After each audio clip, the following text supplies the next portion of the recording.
নিজের ঘরেই সামলাতে পারছে না ভারত। দেশটির সেভেন সিস্টার্সের অন্যতম রাজ্য মণিপুর আবারও রীতিমতো জ্বলছে।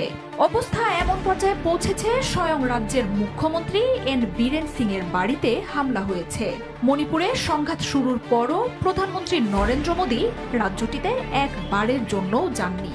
খোদ ভারতের ভেতর থেকে ফিসফাস শোনা যাচ্ছে মোদী রাজ্যটিতে যেতে ভয় পাচ্ছেন। কারফিউ জারি, সেনা পাহারা বা ইন্টারনেট বন্ধের মতো পদক্ষেপও কাজ করছে না। এর মধ্যেই শনিবার বিজেপি শাসিত রাজ্যটির মুখ্যমন্ত্রী সহ বিধায়ক ও কর্মকর্তাদের বাড়িতে হামলার পর মণিপুরের নিয়ন্ত্রণ আদৌ নরেন্দ্র মোদীর হাতে আছে কিনা সেই নিয়ে তৈরি হওয়া সন্দেহ আরও জোরালো হয়েছে। শান্তি ফেরাতে মণিপুর সফরে যেতে প্রধানমন্ত্রী নরেন্দ্র মোদীকে চাপ বাড়াচ্ছে কংগ্রেস সহ বিরোধী দলগুলো। Double million offer, Walton fridge কিনে পেতে পারেন 20 লক্ষ টাকা, রয়েছে কোটি কোটি টাকার নিশ্চিত উপহার। তবে কোন শঙ্কায় যে মোদী 1 বছরের বেশি সময়েও রাজ্যটিতে পা রাখেননি তা নিয়ে ধোঁয়াশা বাড়ছে। সেভেন সিস্টার্স ভুক্ত মণিপুরের সাথে ভারতের মূল ভূখণ্ডের যোগাযোগ অনেকটাই বিচ্ছিন্ন, আর তাই রাজ্যগুলোকে নিয়ে কেন্দ্রীয় সরকারের তেমন আগ্রহ না থাকায় সেভেন সিস্টার্স স্বাধীন করার দাবিও বহু পুরনো। মাঝের কয়েক বছর সেই দাবি দাবিয়ে রাখা গেলেও গত 1 বছর ধরে উত্তাল সময় পার করছে সেভেন সিস্টার্স রাজ্যগুলো।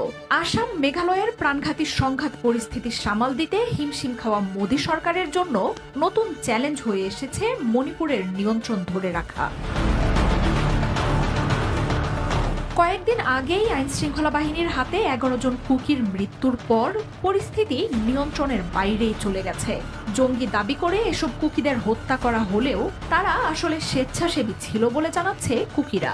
এর মধ্যে নদী থেকে মেইতেই জাতির 6 জনের মরদেহ উদ্ধারের ঘটনাকে কেন্দ্র করে নজিরবিহীন সংঘাত শুরু হয়েছে রাজ্যটিতে। এসব হত্যার ঘটনায় একে অন্যকে দায় দিচ্ছে কুকি, মেইতেই ও সরকারি বাহিনী।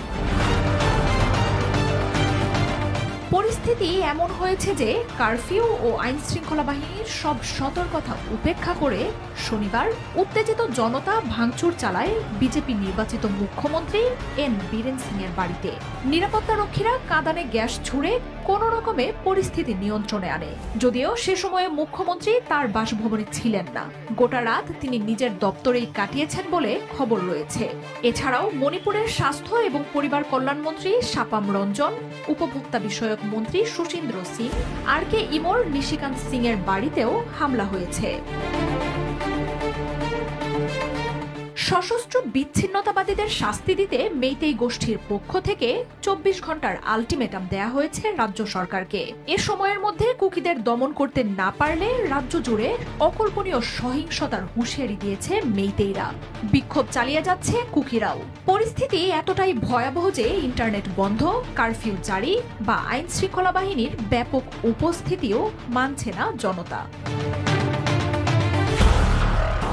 এই পরিস্থিতিকে ভয়ানক বলে জানিয়ে মোদী সরকারের উপর চাপ বাড়াচ্ছে বিরোধী দলগুলো। উত্তাল মণিপুরে প্রধানমন্ত্রীকে যেতে বলছেন রাহুল গান্ধী সহ কংগ্রেস নেতারা। এর আগেও মোদী বিভিন্ন সম্মেলনে দেশ বিদেশে বা নির্বাচনী প্রচারণায় গেলেও কিসের ভিত্তিতে মণিপুর সফর করছেন না তা নিয়ে প্রশ্ন উঠছে দেশ জুড়ে। এমনকি নিজ দলের মুখ্যমন্ত্রীর বাড়িতে হামলায়ও নিশ্চুপ রয়েছেন প্রধানমন্ত্রী। আর এই পরিস্থিতি ভাবাচ্ছে মণিপুরের নিয়ন্ত্রণ আসলেই মোদী সরকারের হাতে আছে কিনা। মিয়ানমারের চীন রাজ্য ও মিজোরামের সাথে মিলে নিজেদের জন্য একটি আলাদা রাষ্ট্র গঠনের দাবি রয়েছে কুকিদের। কিছুদিন আগেই ভারতের গণমাধ্যমগুলো জানিয়েছিল মণিপুরের ঘন জঙ্গলে জমা হয়েছে অস্ত্রের ভাণ্ডার। সেভেন সিস্টার্স রাজ্যটিকে ভারত থেকে আলাদা করতেই এসব অস্ত্র ব্যবহার হবে কিনা তা হয়তো স্পষ্ট হয়ে যাবে আর কিছুদিনের মধ্যেই। মার্জিয়া উপমা, ৭১।